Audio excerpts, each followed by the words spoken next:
now we're just going to jump into our first speaker, which is Mya-Rose Craig. Again, like Sam said, if you think of any questions while she's speaking, if you could just pop them in the chat, and then while she's talking, I'll try and pick out ones that if they're similar, I'll just ask one or anything like that. And I'll try and get through as many at the end as we can. So MyaRose is a prominent 18-year-old ornithologist, which for some young people who may not know what that is, it's just like someone who likes birds. She's a naturalist and environmentalist who's perhaps better known as Bird Girl. She's president of Black to Nature, an organisation which inspires young people from BAME backgrounds to get involved in conservation. And she recently received an honorary doctorate from the University of Bristol in recognition of her campaign work. She's thought to be the youngest person ever to receive this award in the UK. But MyaRose will tell you a bit more about herself, so I'll pass over to her now. Hi, thank you so much for having me to speak today. I was going to say now I had a lovely picture to have on the background while I spoke and stuff, but I was a bit of a genius and didn't realise that my script is also on my desktop, so I can't do that. But yeah, it's really lovely to have been asked to speak today. So like you said, I'm Mya-Rose Craig, I'm 18, I'm a bird watcher, and I have been going out bird watching literally since I was a baby with my family. My first bird watching trip was when I was 9 days old, and it's always been a massive part of my life. I love it. And growing up, I had a sister who was 12 years older than me, and she was a massive role model in my life. Sorry, her cat's watching the conference with me at the moment. But you know, and I think having that role model to sort of encourage me through more angsty periods where maybe engaging with nature wasn't an extremely cool thing was very, very helpful to me as a child. But I'm also half British, I'm also half British Bangladeshi, and I think as I got older I really started to realize that thanks Sam. I really started to realize that I just wasn't seeing people that looked like me out in nature, out in the countryside, let alone in the nature sector, in the nature organisations. And I think I was about 12 when I decided I really wanted to do something about that. And although I do a lot of more political based campaigning now, at the time it came purely from this desire of having had that opportunity to grow up surrounded by nature and feeling that it was a real tragedy that other kids my age weren't getting that same opportunity. So in 2015, when I was 13, I decided to run this nature camp down on the Somerset Levels, where I would bring VME, or visually minority ethnic kids, from inner city Bristol and take them on a nature camp in the countryside for a weekend, and just, I suppose, show them that it was really fun to be out in nature. And I just remember that first night when they turned up and they were really miserable and they didn't want to be there. And like 13-year-old me was very stressed because I felt like I'd signed myself up for some awful, awful thing that was going terribly. But, you know, I persevered. And the next morning we went on a walk down on the Somerset Levels. And again, they're a bit miserable. They're going like, oh, I don't like walking. I don't like looking at birds. But eventually one of our volunteers came up to them and started chatting to them about peregrine falcons and how fast they can fly, and comparing that to the speed of like Formula One race cars or something. And it was like this light bulb moment where suddenly these boys were interested, and it was almost like making a connection to something that was otherwise very alien and almost like completely separate from what they experienced in their own lives. And just, yeah, creating that link. And from that moment onwards, they were really engaged in the camp, and they were really engaged in all the different activities, and they had a really good time. And I've now run 9 of these camps, and they're really successful. And again, these kids always engage with nature in one shape or another. But obviously, when I started doing these camps, I wasn't a professional, like, I don't know, camp organizer or whatever. I was 13. So it has been a massive learning curve, and we've learned so many things over the years. And I think one of the main ones has just been that my way of engaging with nature and the way that I like going into the outdoors, which is like with my binoculars, going down to the nature reserves, looking at the birds, that doesn't do it for everyone at all. And most people don't enjoy that. And I think like over the years, we've really started to explore different ways in different ways in which we can engage kids. And one of the things that we've been talking about a lot is nature by stealth, which is basically, instead of making a big point of going like, oh yeah, we're taking you into nature today, it's just doing activities that they want to do. So like, for example, a few years ago, we did this filmmaking workshop for kids that really wanted to get into the filmmaking industry, but it just happened to be that the things that they were filming were green spaces and animals and birds, and they spent an afternoon just immersed in nature and they didn't even realize it.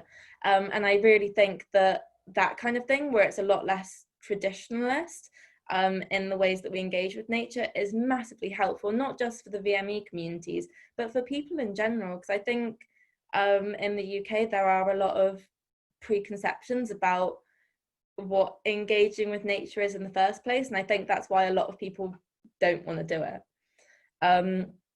But yeah, anyway, sorry, I ran this first camp in 2015 and I was quite interested, so I wrote to a lot of the different nature organisations asking what they were doing about the issue, because again, I felt like this was a real tragedy.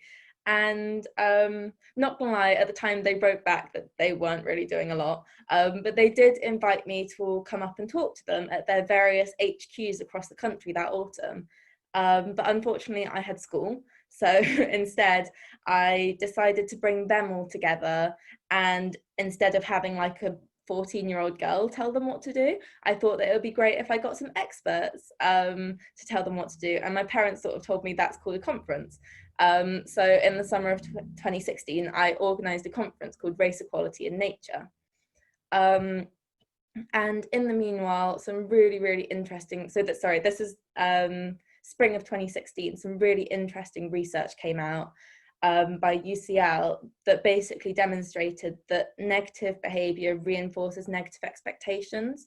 So basically saying that even though there's no like massive prejudice, there's not necessarily any like really obvious hate crimes or anything happening in the countryside, the fact that so many people already felt that the countryside was somewhere that was very white and very elitist meant that actions that other people probably wouldn't even notice massively reinforced these negative expectations, and they wouldn't want to go back.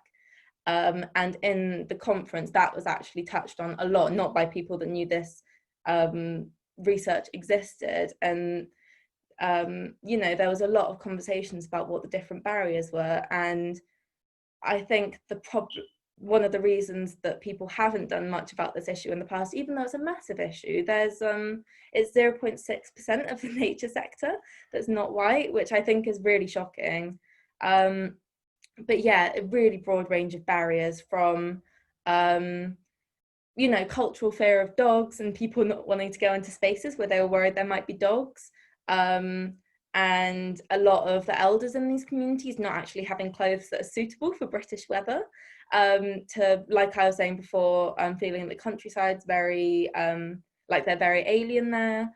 And also the fact that a lot of parents were very worried about letting their kids hang out in parks and green spaces, because they didn't want them to either become involved in gangs or be profiled by the police for becoming involved in gangs.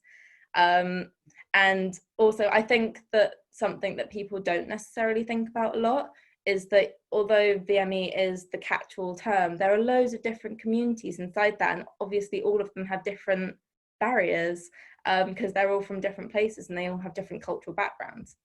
But it wasn't all negative. We did come up with some solutions too. And the main three were role models, and like I had when I was a child, you know, really showing that there are people that already do this and it's a good thing to do, and there's no reason why you can't do it too. So we've been pushing, my organisation Black to Nature has been pushing a lot of you know, pushing a lot of effort into diversifying media from these organisations. And I remember it was about a year ago now, but I opened up this kids magazine that had arrived for my niece, who was about 10, and there was this little South Asian girl on the front, and I just remember thinking that, like, if I had gotten that as a child, that would have meant the world to me. And it really does make such a difference, because our media isn't constantly screaming that you don't belong here too.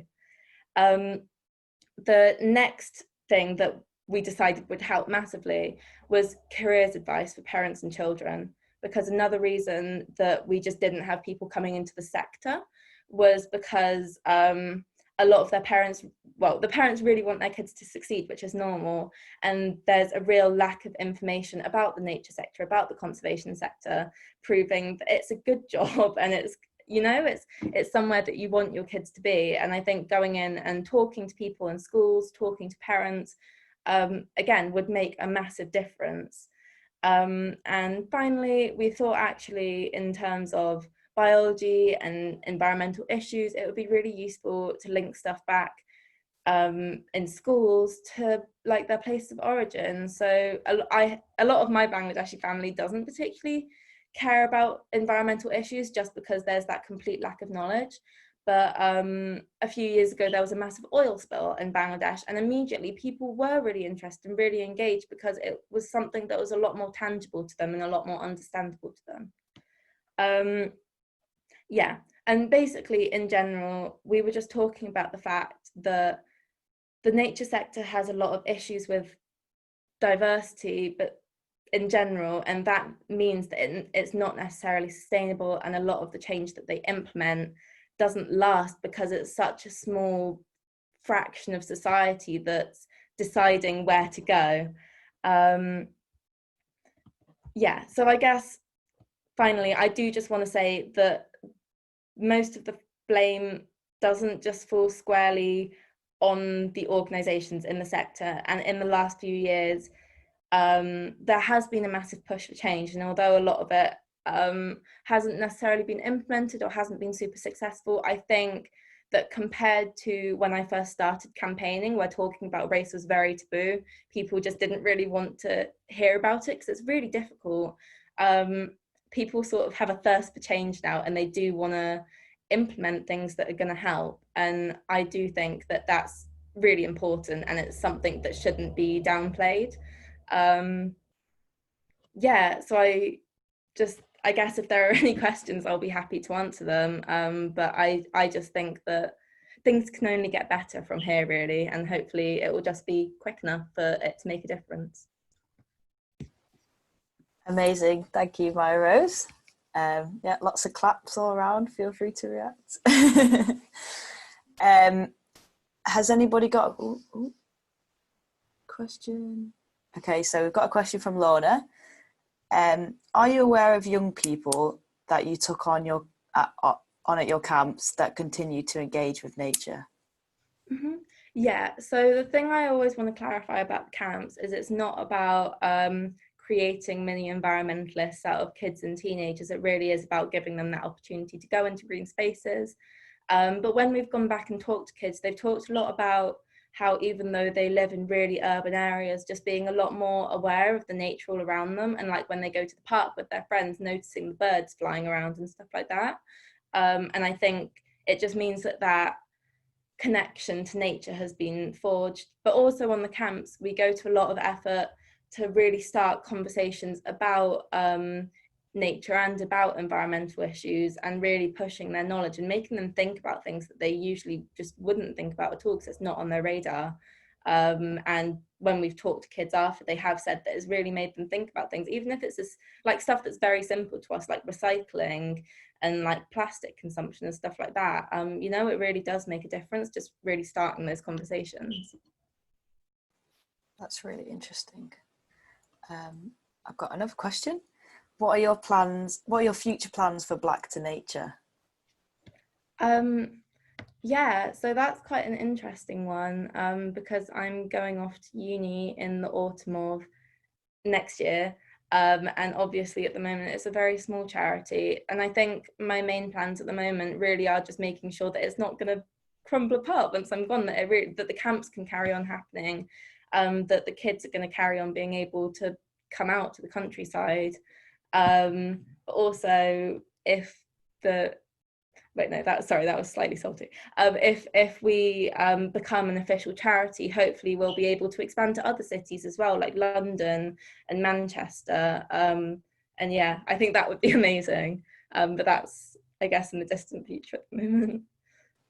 Yeah, I think expanding would be amazing, but yeah, obviously hard. I have a quick question. I was just going to ask, how did you find out what the kids enjoyed on the camp so that you could tailor the camp to their interests? I guess it's been quite a long process of just seeing how they responded to stuff.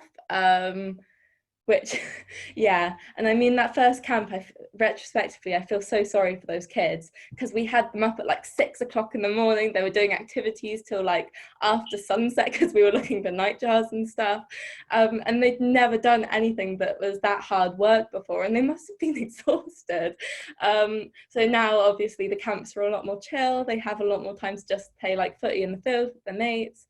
It's just a lot more calm, and we've realized that the main thing isn't even the activities, really. It's just being out surrounded by nature. But yeah, I mean, a few of the activities that have been really popular are bird ringing, just because they really like seeing the birds close up. And like, I'm licensed, but I sort of put the bird in their hands and it flies away, so they get to have that contact. Mothing has been very popular, just because a lot of the kids are really, really scared of moths, actually. But they have a great time sort of chasing each other around with moths and just like looking at them close up. And I think it really is just a lot of the time demystifying nature and making sure it's not boring. And a lot of these really close up ones have been popular. Also bio blitzers, because they're all really competitive.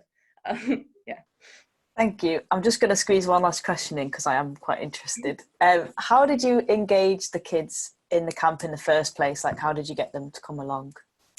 It's quite an interesting one, actually, because for the first few camps, it was very much about convincing the parents that it was a good thing to do for their kids, and that kind of thing. And the kids themselves didn't particularly want to be there, and then the task of engaging them was on the actual weekend. And the reason that we were able to do that, and I think a lot of nature organizations have struggled to do the same for their own camps, is because we know people in these communities, and people know that they can trust us with their kids in the way that they, like, a lot of them don't send their kids on school camps and stuff like that because they're not sure that I don't know, it's going to be suitable, or the food's going to be halal or whatever.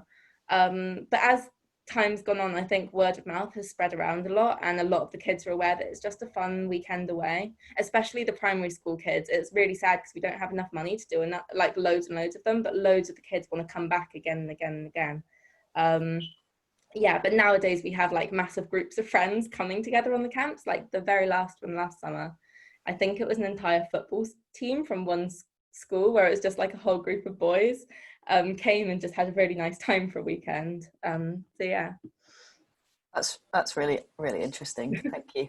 Right, I'm going to have to move on because we are out of time for that section. So now, yeah, amazing. Well done. Yeah, lots of clap reacts.